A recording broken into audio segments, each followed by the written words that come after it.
بنی نوع انسان کی رہنما ہے، صراط ہدی ہے احادیث نبوی۔ آپ صلی اللہ علیہ وسلم کی نقل اتارتے ہوئے انہوں نے بتایا کہ اللہ تعالیٰ آسمانوں اور زمینوں کو اپنے ہاتھوں میں پکڑ لے گا۔ یہ دیکھیے قدرت سکھانے کا انداز ہے۔ اب اس کائنات کے بارے میں جانتے ہیں، یہ کائنات کتنی وسیع ہے۔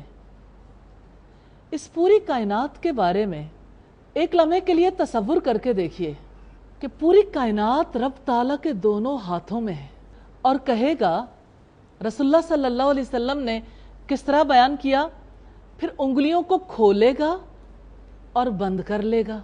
اب جانتے ہیں جو چیز دیکھی جاتی ہے وہ چیز ذہنوں کے اندر محفوظ ہو جاتی ہے۔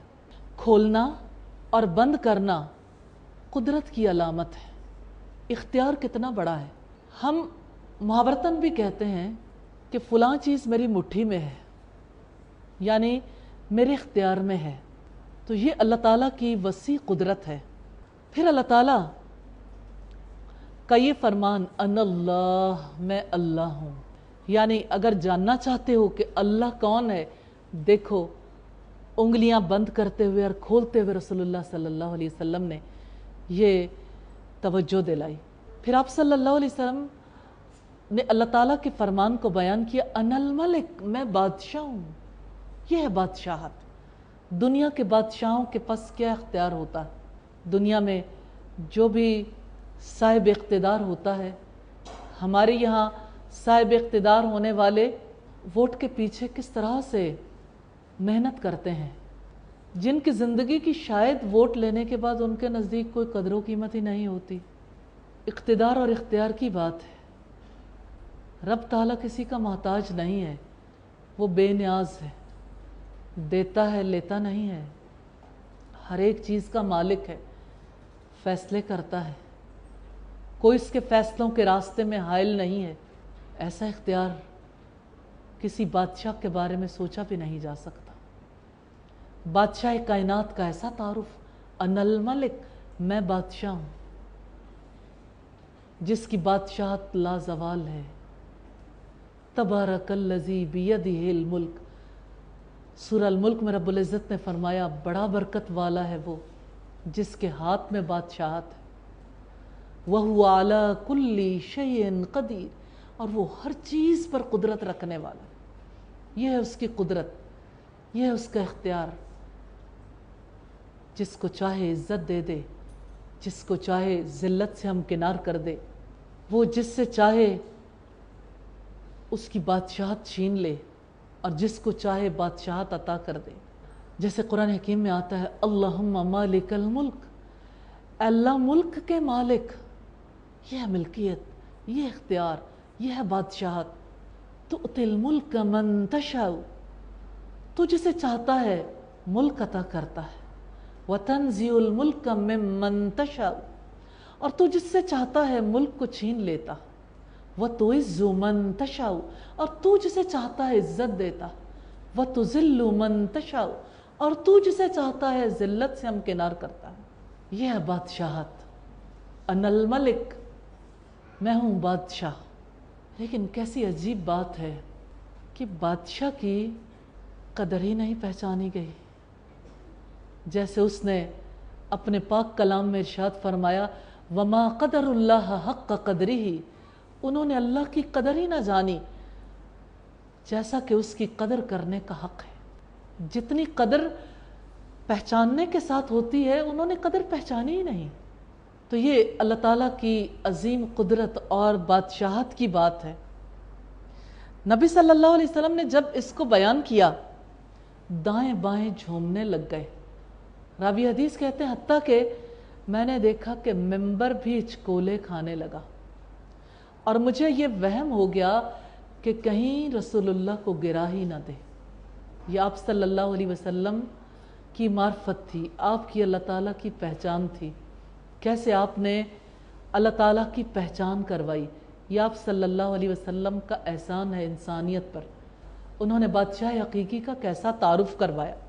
سیدنا عبداللہ بیان کرتے ہیں کہ ایک یہودی عالم نبی صلی اللہ علیہ وسلم کے پاس آیا اور کہنے لگا کہ ہم نے اپنے مذہبی کتاب میں یہ پایا ہے کہ روز قیامت اللہ تعالیٰ آسمانوں کو ایک انگلی پر رکھ لے گا، زمین کو دوسری انگلی پر، سارے درختوں کو تیسری انگلی پر، جتنا کچھ خشکی اور تری میں ہے چوتھی انگلی پر، اور ساری مخلوقات کو پانچویں انگلی پر۔ نبی صلی اللہ علیہ وسلم نے یہ سنا تو آپ اس کی تصدیق کرتے ہوئے مسکرانے لگے، حتیٰ کہ آپ کی داڑھیں نظر آنے لگیں۔ پھر آپ صلی اللہ علیہ وسلم نے یہی آیت تلاوت کی، وَمَا قَدَرُ اللَّهَ حَقَّ قَدْرِهِ، انہوں نے اللہ کی قدر ہی نہ جانی جیسا کہ اس کی قدر کا حق تھا۔ سیدنا ابو ہریرہ کی روایت کے حوالے سے ہمیں پتہ چلتا ہے کہ قیامت کے دن اللہ تعالیٰ فرمائیں گے، انا الملک، میں بادشاہ ہوں، دنیا کے بادشاہ کہاں ہیں؟ کہاں ہیں دنیا کے بادشاہ جنہوں نے بادشاہت کا دعویٰ کیا، جن کی بادشاہت زوال پذیر ہو گئی؟ انسان کیسی مخلوق ہے اسے تب پتہ چلتا ہے جب اس سے نعمت زائل ہونے لگتی ہے۔ مامون الرشید کے بارے میں ہمیں یہ ملتا ہے تاریخ کی کتب میں کہ جب اس کی موت کا وقت آیا، ایک بوریے پر لیٹ گیا اور کہنے لگا، اے وہ جس کی بادشاہت لازوال ہے، اس پر رحم کر دے جس کی بادشاہت جا رہی ہے۔ ہاں، ہر ایک چیز زوال پذیر ہے سوائے اس رب کی ذات کے جو حقیقی بادشاہ ہے۔ یا اس حدیث کے حوالے سے کچھ اور باتیں بھی توجہ طلب ہیں، جیسے اس میں تذکرہ ہے اللہ تعالیٰ کے ہاتھوں کا، اللہ تعالیٰ کی انگلیوں کے کھولنے اور بند کرنے کا۔ اس بارے میں ہم کیا عقیدہ رکھیں؟ کیا ہم اس کی توجیہ کر سکتے ہیں؟ کیا اس کا کوئی جواز بنتا ہے؟ جو کچھ اللہ تعالیٰ نے اپنی کتاب میں بیان فرمایا، جو کچھ محمد رسول اللہ صلی اللہ علیہ وسلم نے اس کی وضاحت کی، اس سب پر ایمان لانا ہمارے لیے فرض ہے۔ جو کچھ جیسے بیان کیا گیا، لیکن کیفیت کا سوال نہیں کیا جا سکتا۔ مثال کے طور پر اس کے ہاتھ ہیں، وہ کیسے ہیں، کیسے کا سوال نہیں، کیونکہ کوئی اپنی عقل سے جواب نہیں دے سکتا، کسی آنکھ نے اسے دیکھا ہی نہیں۔ لا تدرکہ الابصار وہو یدرک الابصار، نگاہیں اس کو پا نہیں سکتی، وہ نگاہوں کو پا لیتا۔ اس وجہ سے کیفیت بیان کیے بغیر، تشبیہ دیے بغیر، اس کی مثال بیان کیے بغیر اس پر ایمان لانا ضروری ہے۔ اللہ تعالیٰ کی انگلیوں کی، اللہ تعالیٰ کے ہاتھ کی، اور اس نے جو کچھ اپنے بارے میں بیان کیا، اس کی کسی قسم کی توجیہ نہیں کی جا سکتی، لیکن چونکہ اس نے ہاتھ کہا، اس لیے جو اس نے کہا ہم اس پر ایمان رکھتے ہیں، ہم اس پر یقین رکھتے ہیں کہ وہ ہے، بغیر کیفیت بیان کرتے ہوئے، بغیر تشبیہ کے، بغیر تعویل کے، بغیر کسی تمثیل کے۔ اللہ تعالیٰ کی قدرت اور بادشاہت کے بارے میں جاننے کے بعد ہم پر لازم ہے کہ ہم اس کے سامنے سر تسلیم خم کر دیں۔ بادشاہ کی بادشاہت کو اسی لیے جانا جاتا، جتنے لوگ یہ جان لیتے ہیں کہ بادشاہ یا صاحب اقتدار کتنا قوی ہے، اتنے ہی زیادہ مطیع فرمان ہو جاتے ہیں، اور وہ تو رب الارباب ہے، وہی حقیقی بادشاہ ہے۔ انسان کے ذمہ لازم ہے کہ اسی کے سامنے، اس کے ہر حکم کے سامنے سر تسلیم خم کر دے۔ اسی کو توحید کہتے ہیں، اور اس کی توحید کے اقرار کے لیے اتنا وسیع و عریض نظام تشکیل دیا گیا۔ یہاں ایک اور چیز توجہ طلب ہے، اللہ تعالیٰ کی قدرت کے بارے میں جان کر انسان جہاں پر سر تسلیم خم کرنے کا پابند ہے، وہاں اسے یہ بھی جان لینا چاہیے کہ اسی کو غلامی کہتے ہیں، بندگی کہتے ہیں۔ بندگی قدرت کو جانے بغیر نہیں آتی۔ انسان سر جھکانے والا نہیں بنتا جب تک کہ قادر مطلق کو پہچان نہیں لیتا۔ رسول اللہ صلی اللہ علیہ وسلم گہرا ادراک رکھتے تھے، اللہ کتنا عظیم ہے، کتنی قدرت رکھتا ہے۔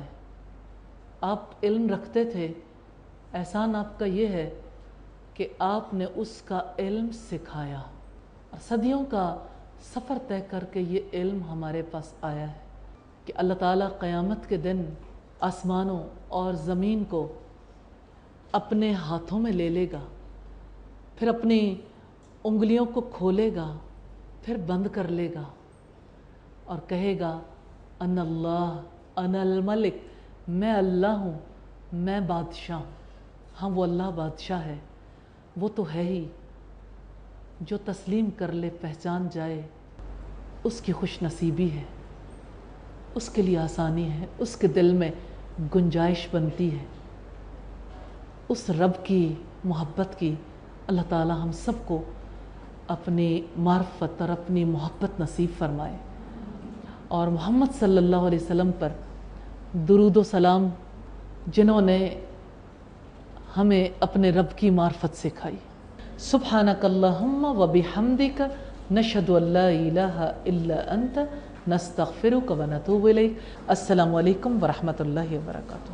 ہمیں زندگی کا کرینہ سکھائے، رہن سہن اور کھانا پینا سکھائے، مساوات و اخلاق جملہ مسائل، ہمیں الغرض مرنا جینا سکھائیں، بنی نوع انسان کی رہنما ہے صراط